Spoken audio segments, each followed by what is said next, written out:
The Harvest Dawn moved slowly through the disputed border region, its hull carrying enough grain and supplies to feed the new colony for 2 years. Jenny Martinez wiped down the storage bay floors, humming an old Earth song her grandmother taught her. At 19, she never imagined she would be crossing half the galaxy to help build a new world, but the pay was good and the adventure called to her. Captain Helen Morrison sat in the command center, watching the navigation screens with tired eyes. They were only 6 days from their destination when the proximity alarm began to beep. A massive ship appeared on the sensors, blocky and covered in dark metal plating. Helen recognized the design immediately. Crithian patrol vessel. "They're hailing us, Captain," said Navigation Officer Kevin Brooks, his voice tight with worry. Helen straightened in her chair. The Crithians had a reputation throughout this sector. They were tall, heavily muscled warriors who believed strength was the only true virtue. Their empire controlled 17 star systems, and they treated anyone weaker with open contempt. She pressed the communication button. "This is Captain Helen Morrison of the civilian vessel Harvest Dawn. We are on a peaceful supply mission to the colony on New Terra. How can we help you?" The screen flickered to life. A Crithian commander stared back at her, his gray skin marked with ritual scars, his 4 eyes cold and calculating. He wore armor that looked more ceremonial than practical, covered in symbols Helen did not recognize. "I am Commander Vex of the Crithian Third Fleet. Your vessel will submit to immediate inspection. Power down your engines and prepare for boarding." Helen felt her stomach tighten. They had every legal right to pass through this region. The treaty signed 3 years ago guaranteed safe passage for civilian vessels, but she also knew that arguing with Crithians rarely ended well. "Commander, we have all our documentation ready for your review. I can transmit our cargo manifests and travel permits immediately." "You misunderstand, human. This is not a request. Comply or be destroyed." The channel went dead. Helen looked around at her small crew. They were farmers, engineers, and scientists, not soldiers. She made her decision quickly. Power down the engines, open the primary airlock. Everyone remained calm and respectful. Do exactly as they say. 20 minutes later, 6 Crithian warriors stomped through the corridors of Harvest Dawn. They were enormous, nearly 7 feet tall, their heavy boots making the deck plates ring with each step. The leader carried a scanning device, checking each room with mechanical efficiency. The crew members they passed pressed themselves against the walls, trying to appear as small and unthreatening as possible. Jenny was in Storage Bay 3 when she heard them coming. Dr. Paul Grant, the ship's medical officer, had warned everyone over the intercom to stay where they were and remain still. She set down her cleaning supplies and stood by the wall, hands at her sides, heart pounding in her chest. The Crithians entered the bay. Their commander swept the room with his scanner, then nodded to his warriors. They began opening containers, checking the contents against their device. Jenny watched them work, barely breathing. One warrior moved close to her, his shadow falling over her like a dark cloud. He stared down at her with all 4 eyes, his expression unreadable. She tried to smile, to appear friendly. He snorted and turned away. That was when it happened. Another Crithian warrior moved behind her, checking the wall panels. Jenny took a step to the side to give him room. Her foot caught on her bucket of cleaning solution. She stumbled and the bucket tipped over, sending soapy water across the floor. It splashed against the boots of the Crithian commander. The room went completely silent. Every Crithian stopped moving. The commander looked down at his boots, then slowly raised his head to stare at Jenny. His 4 eyes narrowed, and when he spoke, his voice was like grinding stone. "You dare to touch me with your filth?" Jenny's mouth went dry. "I am so sorry. It was an accident." "Please, I did not mean to—" "Silence!" The commander's roar echoed through the bay. He turned to his warriors. "This insect has shown disrespect to a commander of the Crithian fleet. She must be taught the price of such offense." Captain Helen's voice crackled over the intercom. "Commander Vex, please. It was clearly an accident. My crew member meant no disrespect. I take full responsibility. Your words mean nothing, human. Your species will learn that weakness invites punishment." 2 Crithian warriors grabbed Jenny by her arms. She tried to pull away, but their grip was like iron. They dragged her to the center of the bay. The commander nodded once. What happened next took less than 3 minutes, but to Jenny it felt like hours. The warriors struck her again and again with their massive fists. She tried to curl into a ball, tried to protect her head, but there were too many of them. Pain exploded through her body with each impact. She heard her ribs crack, felt her jaw break, tasted blood in her mouth. Through the haze of agony, she heard Captain Helen screaming over the intercom, begging them to stop. She heard Dr. Grant's voice, heard him running down the corridor. But the Crithians did not stop until their commander raised his hand. Jenny lay on the cold deck, unable to move, unable to breathe. Blood pooled beneath her. The Crithian commander stood over her broken body. Let this be a lesson to all humans. We are your betters. Never forget it. Paul Grant burst into the storage bay, his medical kit in hand. He fell to his knees beside Jenny, his hands shaking as he searched for a pulse. The Crithians watched with indifferent eyes as he worked frantically, injecting stimulants, trying to restart her heart with the portable medical unit. 8 minutes passed. Grant finally sat back, tears running down his face. He looked up at Captain Helen, who stood in the doorway, her face white with shock and rage. "She is gone," he whispered. "They killed her." The Crithian commander turned and walked out of the bay, his warriors following. Over his shoulder he said, "Dispose of the body. We have completed our inspection. Your vessel may continue." Dr. Grant gently closed Jenny's eyes. 2 crew members brought a medical stretcher. They lifted her carefully, treating her broken body with the dignity the Crithians had refused her. They carried her to the medical bay and placed her on the examination table. Captain Helen stood beside the table, one hand resting on Jenny's shoulder. The young woman looked so small, so fragile. Helen had promised Jenny's mother she would keep her safe. Now she would have to send a message home telling her that Jenny was never coming back. Dr. Grant covered Jenny's body with a white sheet. He made the official notation in the medical log. Time of death, 1447 ship time. 'Cause multiple traumatic injuries. He wiped his eyes and turned away, unable to look at her anymore. The medical bay fell silent except for the quiet hum of the ship's systems. The clock on the wall ticked forward. 37 minutes after Dr. Grant pronounced her dead, Jenny Martinez opened her eyes. Dr. Paul Grant stood at his desk, filling out the death certificate with trembling hands. Behind him, covered by a white sheet, lay the body of Jenny Martinez. He had sent the preliminary report to Captain Helen Morrison 15 minutes ago. Now came the hardest part, writing the message to Jenny's mother back on Earth. He heard a sound behind him, a soft gasp, like someone waking from a deep sleep. Dr. Grant froze. His medical training told him it was impossible, just nerves or imagination. But he turned around anyway. The white sheet moved, a hand emerged, pale fingers gripping the fabric. Then Jenny sat up, the sheet falling away from her face. Her eyes were open, confused but alert. She looked around the medical bay as if seeing it for the first time. Dr. Grant dropped his data pad. It clattered on the floor, but he did not notice. His mouth opened, but no words came out. He had pronounced this girl dead 37 minutes ago. He had checked for vital signs multiple times. There had been no heartbeat, no breathing, no brain activity. She was gone, but now she was sitting up, very much alive. Dr. Grant? Jenny's voice was soft, uncertain. What happened? Why am I in medical bay? He found his voice, though it came out as barely a whisper. Jenny, how do you feel? She touched her face, her ribs, her arms. I feel fine. A little cold, maybe. Did I pass out or something? She looked down at herself and noticed the dried blood on her clothes. Her eyes widened. Is this my blood? Was there an accident? Dr. Grant moved closer slowly, as if approaching something that might disappear if he moved too quickly. His hands shook as he picked up his medical scanner. He ran it over Jenny's body, watching the readings with disbelief. Heart rate normal, blood pressure normal, bone density normal, brain function normal. Everything was completely, perfectly normal. This is impossible, he muttered, running the scan again. Your ribs were broken. Your jaw was shattered. Bleeding. I watched you die. Jenny touched her jaw, moving it back and forth. No pain. No stiffness. I do not understand. The Crithians, they were hitting me. I remember the pain, and then nothing. Everything went dark. You were dead, Jenny. Clinically, medically, absolutely dead. I checked 3 times. The medical bay door burst open. Captain Helen Morrison stood in the doorway, her face flushed. Kevin Brooks had run to tell her what happened, but she had not believed him. Now she stood frozen, staring at Jenny sitting on the examination table, alive and well. Jenny? Helen's voice cracked. Is it really you? Yes, Captain. I am so confused. Everyone keeps saying I was dead, but I feel fine. Helen crossed the room in 3 quick steps and pulled Jenny into a tight hug. The young woman hugged her back, still bewildered by all the fuss. When Helen finally let go, tears streamed down the captain's face. I thought we lost you.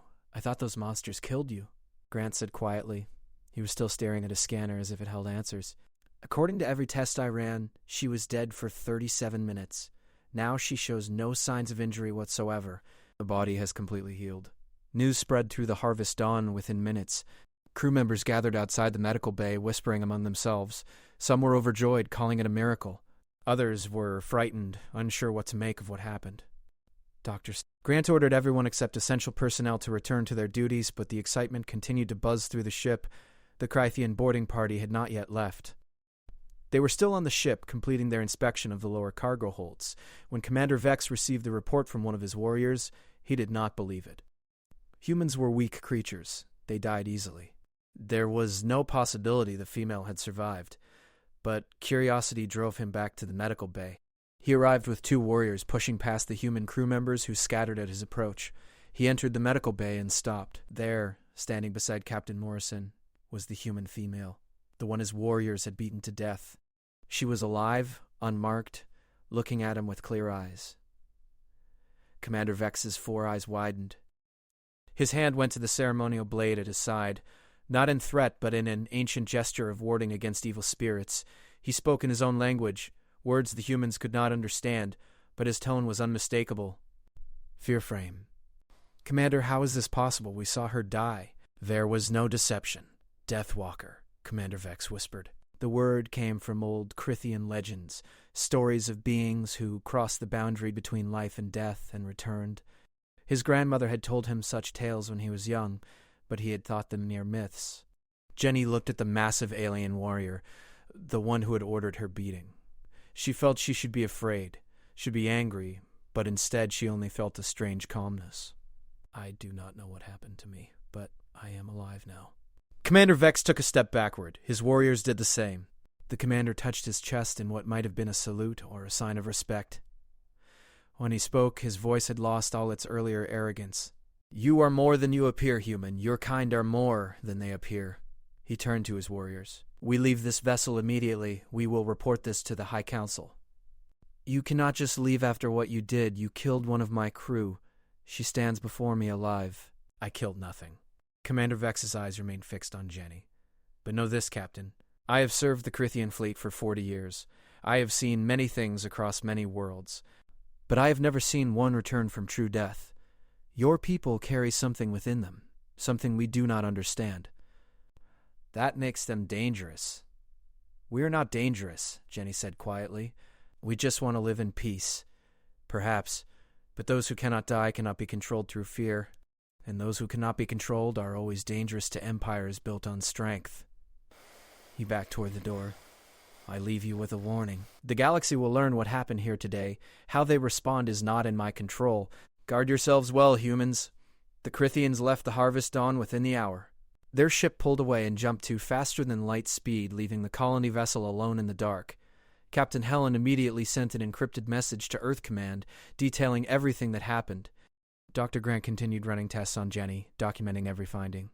Jenny sat in her quarters that night, looking at her hands. She remembered dying. She remembered the darkness, the feeling of slipping away. But she also remembered something else, something she could not quite put into words. A sense of being pulled back, of her body refusing to let go, of cells knitting themselves together with desperate determination. She did not feel different. She did not feel special. But she knew somehow that nothing would ever be the same again. 3 weeks passed since Jenny Martinez came back from death. The Harvest Dawn reached New Terra and began unloading supplies for the colony. Jenny worked alongside the other crew members, but she could feel their eyes on her constantly. Some looked at her with wonder. Others avoided her completely, as if afraid that getting too close might somehow curse them. Dr. Paul Grant spent every spare moment analyzing the medical data, searching for answers. He found nothing that explained what happened. Jenny's cells looked normal under the microscope. Her DNA showed no unusual markers. By every measure of science he knew, she was an ordinary human being. Except she had been dead for 37 minutes and came back to life. The message from Earth arrived on a Tuesday morning. Captain Helen Morrison called Jenny to the command center. The communication was marked urgent and classified. Helen pulled up the message on the main screen, her expression grave. Jenny, you need to see this. You are not alone. The screen showed a news report from a construction site on Mars. A worker named Danny Cooper had been crushed when a support beam collapsed. The medical team declared him dead after 20 minutes of failed resuscitation. They placed his body in a transport to take him to the morgue. 42 minutes after death, while inside the transport, Danny Cooper woke up. The medical examiner nearly crashed the vehicle in shock. The injuries that killed him, a crushed chest and severe head trauma, had completely healed. Danny sat up, confused and disoriented, asking what happened. The doctors had no explanation. They ran every test available. Like Jenny, Danny showed no signs of injury and no abnormalities in his body. "There is more," Helen said quietly. She pulled up another report. This one came from a military training facility on Europa. Soldier Lisa Patterson had been killed when a training exercise went wrong. An equipment malfunction sent a plasma charge through her body. She was dead for 30 minutes before her body suddenly healed itself and she woke up in the morgue. Helen scrolled through more reports. A scientist on a research station. A teenager in a traffic accident on Earth. A mining engineer on an asteroid colony. 12 documented cases in total, all within the past 3 weeks. Each person had died from different causes. Each had been dead for between 28 and 45 minutes, and each had come back to life with their injuries completely healed. Jenny stared at the screen, her mind racing. Why is this happening now? Why all at once? That is what everyone is asking, Helen replied. The Galactic Council has issued an official inquiry. They want Earth to explain this ability. Some species are calling it a miracle. Others think we have been hiding this capability for years. Dr. Grant entered the command center carrying a datapad. I have been reviewing the medical files from all 12 cases. There is a pattern. Every person who came back died violently, through trauma or sudden catastrophic injury. None of them died from disease or old age. And the time frame is consistent. The longest anyone was dead before returning was 45 minutes. The shortest was 26 minutes. What does that mean? Jenny asked. I am not certain yet, but I think there is a biological trigger involved. Something that activates when the body experiences sudden death, something that tries to repair the damage and restart the system. Captain Helen pulled up another message. This one came from the Galactic Council headquarters. The image showed an elegant chamber filled with representatives from dozens of alien species. A Vrelian diplomat, her crystalline skin catching the light, addressed the assembly.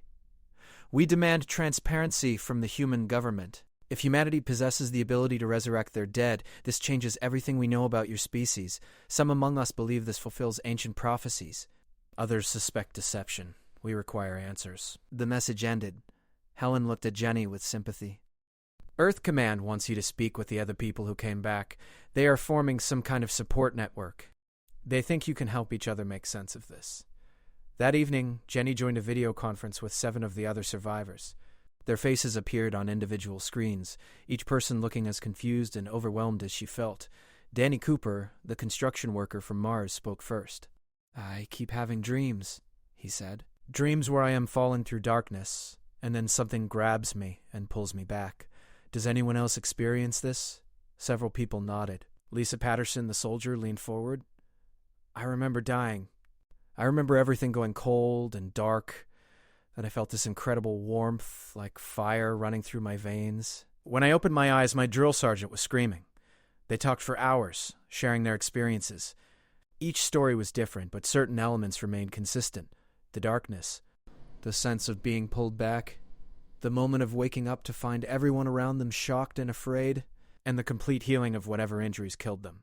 A woman named Karen Hughes, who had died in a shuttle accident, asked the question they were all thinking. What are we now? Are we still human? Or did we become something else? Jenny thought about that for a long time before answering. I feel human. I feel exactly like I did before, but I know something changed. I can feel it even if I cannot explain it. Meanwhile, news of humanity's resurrection spread across the galaxy. On the Krythian homeworld, the High Council convened an emergency session. Commander Vex gave his report about Jenny Martinez, describing how she returned from death. The ancient texts were brought out, documents thousands of years old that spoke of the Undying Ones, beings who would one day challenge the strong through their refusal to stay defeated. Other species reacted differently.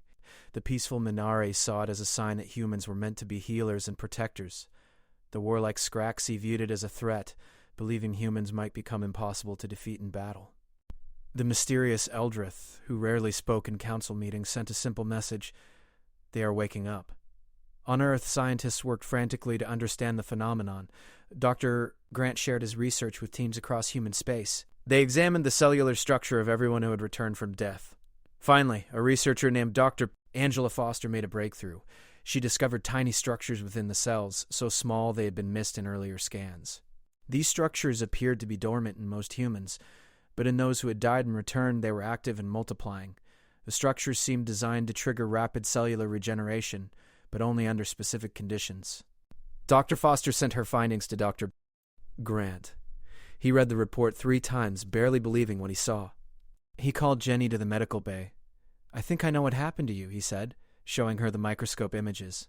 "These cellular structures, we are calling them resurrection markers. They exist in everyone, but they only activate when you die suddenly. They repair the damage and restart your body, but only if death is recent enough. After about 45 minutes, brain decay becomes too severe. The markers cannot fix that level of damage." Jenny looked at the images. Tiny star-shaped structures glowing on the screen. "So everyone has these?" "Every human? As far as we can tell, yes. But we do not know why. We do not know where they came from." The answer to that question came from an unexpected source. A human archaeological team working on a dead world near the galactic core found something. Ancient ruins, older than any civilization currently alive. And in those ruins, buried beneath centuries of dust, they found records.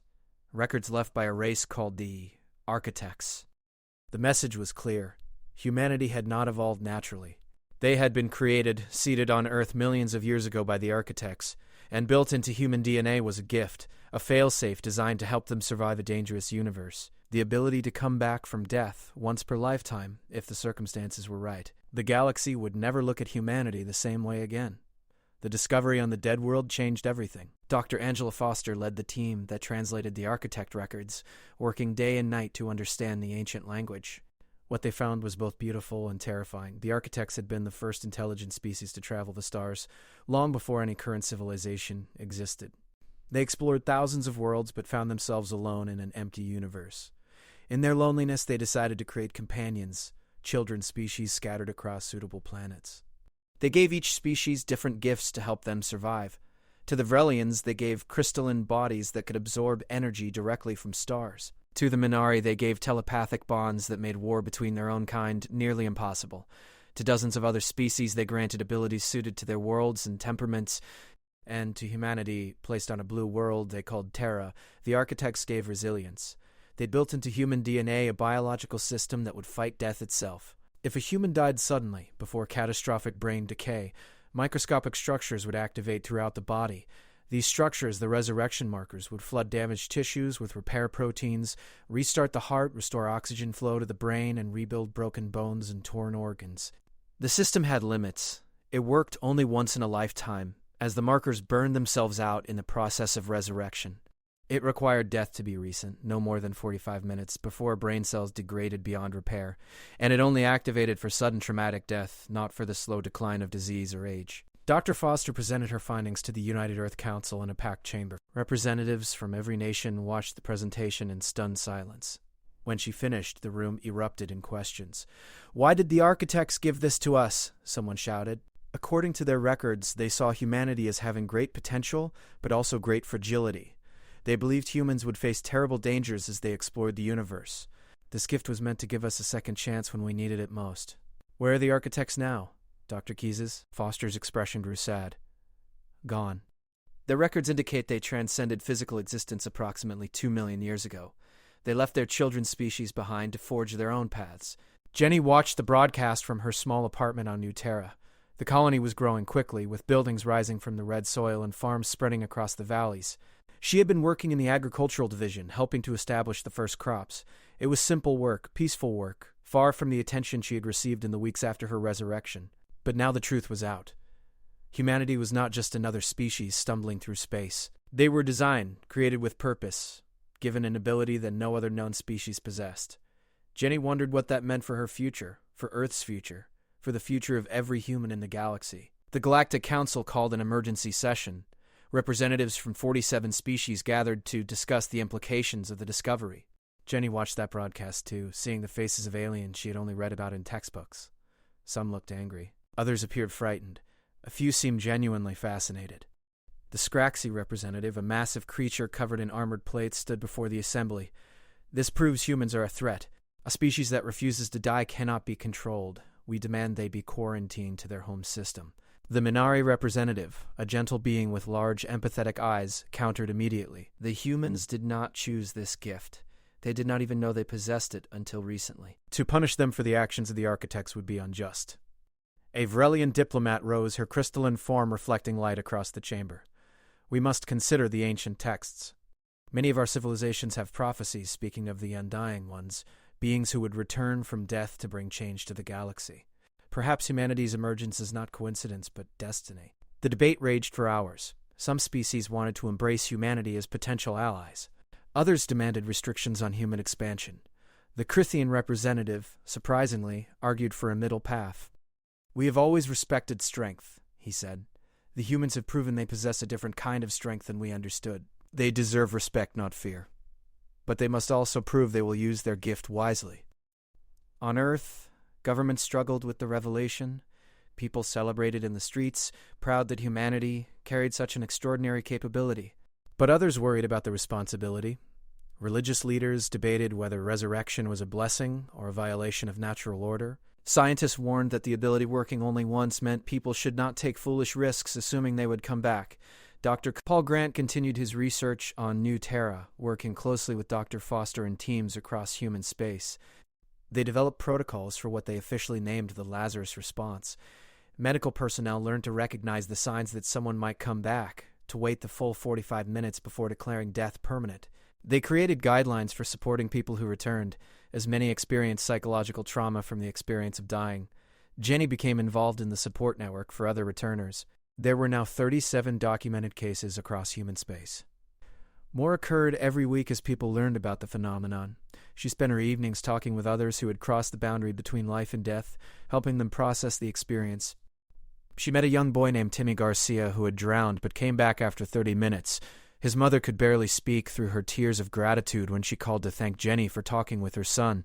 She met an elderly professor named Dr. Ruth Coleman who had suffered a massive heart attack and returned after 29 minutes, joking that her students must have prayed very hard. Each person's story was unique, but they all shared the strange bond of having visited death and returned. One evening, Jenny received a surprise communication request. The name on the screen made her pause. Commander Vex of the Crithian Third Fleet, the alien who had ordered her beating, the one indirectly responsible for her death and resurrection. She hesitated, then accepted the call. Commander Vex's 4 eyes looked tired on the screen.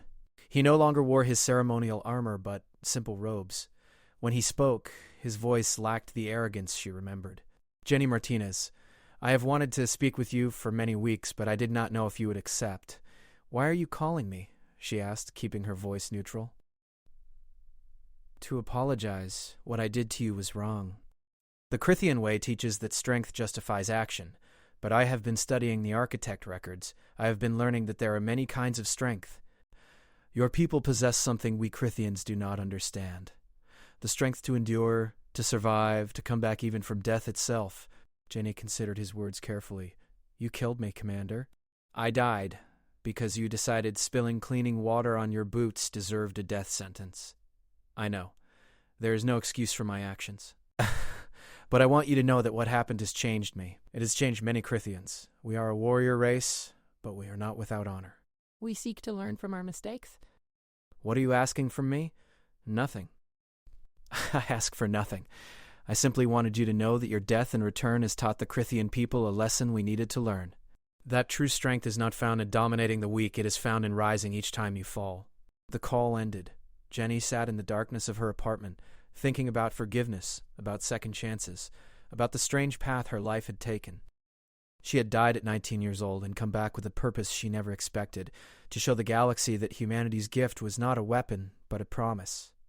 The promise that no matter how many times they were knocked down, humans would always find a way to stand up again. 6 months after Jenny Martinez died and came back to life, the colony on New Terra was thriving. Buildings made of local stone stood in neat rows along wide streets. Fields of engineered wheat swayed in the alien breeze, their golden color almost matching the wheat fields back on Earth. Jenny walked through the agricultural district each morning. checking on the crops and helping the farmers troubleshoot problems. She had become something of a celebrity, though she tried to avoid that role. News crews wanted interviews, scientists wanted to study her, children on Earth wrote her letters, calling her a hero. But Jenny just wanted to do her job and live a quiet life. The experience of dying had changed her, made her appreciate simple moments like feeling the sun on her face or tasting fresh bread at breakfast. Dr. Paul Grant set up a permanent research facility on New Terra. He worked with Dr. Angela Foster and teams across the galaxy to understand the Lazarus response better. They made new discoveries every week. The resurrection markers existed in every human they tested, from newborn babies to elderly citizens. But the markers only activated under specific conditions, and each person could only use them once. "We found something interesting," Dr. Grant told Jenny one afternoon in his laboratory. He pulled up genetic scans on his display screen. Not everyone's markers activate the same way. Some people have stronger responses, can come back from more severe injuries. Others have narrower windows, maybe only 30 minutes instead of 45. It seems to depend on individual genetics and possibly environmental factors. "So it is not the same for everyone?" Jenny asked. "Nothing in biology is ever exactly the same. Your resurrection was textbook, perfect timing, and complete healing. But we have seen cases where people came back with minor residual injuries or memory gaps. The system works, but it is not perfect." The Galactic Council had finally reached a decision about humanity's status. Ambassador Carlos Rivera, a patient diplomat from Brazil, led the negotiations. He spent months meeting with representatives from different species, building trust, answering questions, and advocating for Earth's interests. The final decision came through on a Wednesday. Humanity would not be quarantined or restricted. Instead, they would be granted provisional membership in the Galactic Council with full rights to explore and settle new worlds. However, humans agreed to certain conditions. They would share their medical research on the Lazarus response with other species. They would establish protocols to ensure the resurrection ability was never weaponized.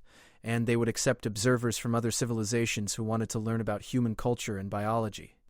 Jenny watched Ambassador Rivera's speech from the colony's community center, surrounded by other settlers. The ambassador stood before the Galactic Council, his voice calm and confident. "My people do not seek to dominate or frighten anyone. We simply want to live, to grow, to explore this beautiful universe alongside our neighbors. The architects gave us a gift, but with that gift comes responsibility. We accept that responsibility. We promise to use our resilience not as a weapon, but as a bridge, showing that recovery is always possible, that hope can survive even the darkest moments." The speech received mixed reactions. Some species applauded. Others remained skeptical. But it was a start, a foundation to build on. Strange visitors began arriving on New Terra. A delegation of Crithian scholars came first, led by an elderly warrior named Elder Cross. They wanted to establish an exchange program, to learn human philosophy and teach Crithian history in return. Jenny met with Elder Cross personally. The old warrior moved slowly, his gray skin covered in scars from a lifetime of battles, but his four eyes held wisdom that reminded Jenny of her grandfather. "Young Deathwalker," he said respectfully, "my people have much to learn from yours. We built our civilization on strength and conquest, but strength without wisdom leads only to emptiness. We wish to learn your ways of mercy, of second chances." Jenny showed the Crithian delegation around the colony. They were fascinated by the farms, by the way humans worked together to build something new rather than taking what belonged to others. They watched human children playing without fear, noticed how people helped each other without expecting payment or tribute. One young Crithian warrior named Vrix approached Jenny privately. "On my world, weakness is shameful. But I watched a human farmer help his neighbor repair a broken fence yesterday. The neighbor could not pay him, offered nothing in return. Yet he helped anyway? Why?" Jenny smiled. "Because someday that farmer might need help too. We believe in community, in taking care of each other. It makes us all stronger." Vrix thought about that for a long time. Before the delegation left, he told Jenny, "I will remember this. I will teach others." Other species sent observers too. Minari empaths came to study human emotional resilience. Vrelian scientists wanted to understand the cellular mechanisms of resurrection. Even the mysterious Eldrith, who rarely interacted with other species, sent a single representative who watched everything with large, thoughtful eyes but spoke very little. Jenny found herself becoming an unofficial ambassador. She gave tours, answered questions, and helped visitors understand human culture. It was exhausting work, but she saw the value in it. Every positive interaction helped break down fear and suspicion.